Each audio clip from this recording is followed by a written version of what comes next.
Nous vous remercions de l'intérêt que vous portez à nos produits et nous vous souhaitons la bienvenue à cette présentation sommaire des systèmes de télécommande de la série F de Napoléon. Les télécommandes de la série F de Napoléon sont disponibles en deux modèles.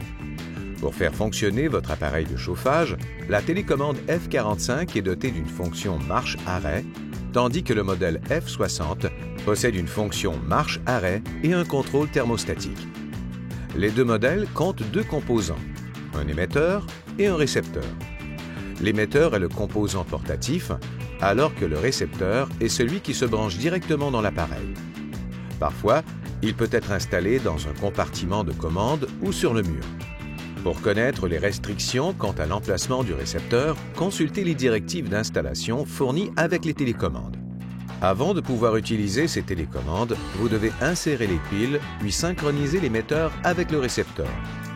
Vous devrez répéter cette procédure chaque fois que la charge des piles sera épuisée ou que vous voudrez modifier le code d'identification entre l'émetteur et le récepteur. Lorsque les piles doivent être remplacées, un voyant de pile faible clignotera sur le récepteur et l'icône de pile faible s'affichera sur l'écran ACL. Le récepteur des modèles F45 et F60 requiert 4 piles AA et l'émetteur 2 piles AAA. Pour retirer les piles du récepteur, appuyez sur l'encoche carrée sur le dessus du compartiment à piles, relâchez-la et les piles seront dégagées. Pour accéder au compartiment à piles de l'émetteur, enlevez la partie inférieure arrière de l'émetteur. Pour ce faire, appuyez dessus avec les pouces et glissez-la vers le bas. Remplacez les piles en respectant la polarité. Une fois les piles remplacées, assurez-vous que le récepteur est réglé à la position Remote. Pointez ensuite l'émetteur vers le récepteur et appuyez sur la touche On pour le modèle F45 et sur la touche Power pour le modèle F60. Alors, le récepteur saisira le code d'identification de l'émetteur, ce qui permettra d'établir une communication adéquate entre les deux composants. Le récepteur émettra une série de bips pour confirmer le succès de l'opération. L'émetteur de ces systèmes de télécommande est également doté de deux commutateurs optionnels situés dans le compartiment à piles, soit un commutateur de température et un commutateur de verrouillage à l'épreuve des enfants. Le commutateur de température fait passer l'affichage de la température de Fahrenheit à Celsius. Pour modifier instantanément l'affichage, glissez simplement le commutateur au mode désiré.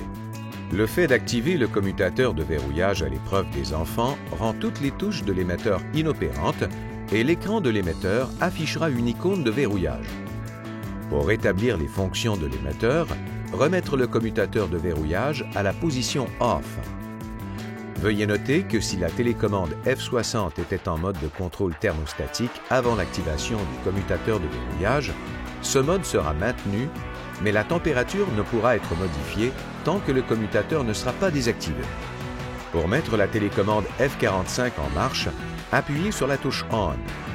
Dans le cas du modèle F60, appuyez sur la touche Power. Advenant le cas où l'émetteur n'est pas disponible, vous pouvez mettre l'appareil de chauffage en marche manuellement en glissant l'interrupteur du récepteur à la position On. Comme nous l'avons mentionné précédemment, le modèle F60 possède une touche additionnelle pour le thermostat. Celle-ci permet d'allumer ou d'éteindre l'appareil selon le réglage de la température. Les deux modèles de télécommande afficheront la température de la pièce, mais seul le modèle F60 vous permettra de changer le réglage de la température. Pour ce faire, appuyez sur la touche de thermostat et, en vous servant des touches fléchées de l'émetteur, réglez la température en fonction du niveau de confort désiré. Enfin, pour éteindre l'appareil, vous n'avez qu'à appuyer sur la touche O ou Off de l'émetteur F45 et sur la touche Power de l'émetteur F60. Si vous avez besoin d'aide supplémentaire, vous trouverez une adresse web et de courriel à l'intérieur du couvercle du compartiment à piles de l'émetteur. Voilà qui met fin à notre aperçu des systèmes de télécommande F45 et F60 de Napoléon. Merci de votre attention.